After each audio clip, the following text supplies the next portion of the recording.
3 मछलियाँ। एक समय की बात है, 3 मछलियाँ एक छोटी सी झील में रहती थी। चलती रानी है, जीवन उसका पानी है। वे सभी आपस में अच्छी दोस्त थी। एक दिन वे सभी झील में तैर रही थी कि अचानक 2 मछुआरों की नजर उन मछलियों पर पड़ी।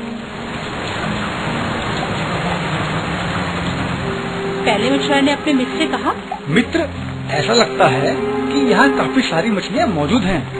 इस झील में काफी सारी मछलियाँ रहती हैं।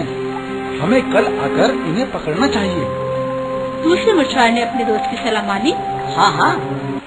और फिर वे दोनों वापस लौट गए। तीनों मछलियों ने उनकी वार्तालाप सुन ली। पहली मछली ने तुरंत कहा, इस झील को जितनी जल्दी हो सके उतनी जल्दी छोड़ देना चाहिए, वरना ये मछुआरे हमें पकड़ लेंगे। दूसरी मछली को ये बात अच्छी नहीं लगी। उसने कहा, मैं इस जगह को छोड़ना नहीं चाहती। ये हमारे पूर्वजों का घर है। हम अपने घर को किसी भी हालत में नहीं छोड़ेंगे, चाहे मौत का डर क्यों न हो। तीसरी मछली दूसरी मछली की बातों से सहमत हो गई और उसने झील में ही रहने का निर्णय लिया। पहली मछली उन्हें अपनी बात समझाने की पूरी कोशिश करती रही, मगर वो असफल रही। वो झील एक पतली नहर के द्वारा दूसरी झील से जुड़ी हुई थी। पहली मछली उस नहर के सहारे उस झील तक आराम से पहुंच गई।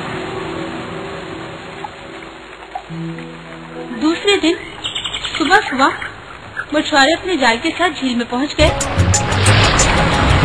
मछली चलती रानी है, जीवन उसका पानी है। जैसे ही उन्होंने फंदा डाला,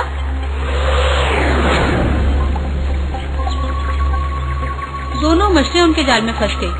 हाथ लगाओ, डर जाएगी। जब दूसरी मछली को यह महसूस हुआ कि वो किसी फंदे में बुरी तरह फंस गई है, तो उसने अपने आप को मृत साबित करने का नाटक किया और उसने जाल से बाहर निकलने की बिल्कुल भी कोशिश नहीं की। जबकि तीसरी मछली फंदे से बाहर निकलने की कोशिश करने लगी। मछुआरे को लगा कि दूसरी मछली मरी हुई है। मछुआरे ने दूसरी मछली को मृत समझकर उसे सभी मछलियों से अलग कर दोबारा पानी में फेंक दिया। इस तरह दूसरी मछली ने अपनी बुद्धि बल का प्रयोग करके अपने आप को सही सलामत मछुआरों से बचाया। तीसरी मछली, जिसने किसी की सलाह नहीं मानी थी और ना ही मुसीबत के समय अपने बुद्धि बल का इस्तेमाल किया था, उसे मछुआरे अपने साथ पकड़कर ले गए। मछली चलती रानी है, जीवन उसका पानी है। हाथ लगाओ, डर जाएगी। बाहर निकालो, मर जाएगी। पानी में डालो, जी जाएगी। सारा पानी पी जाएगी।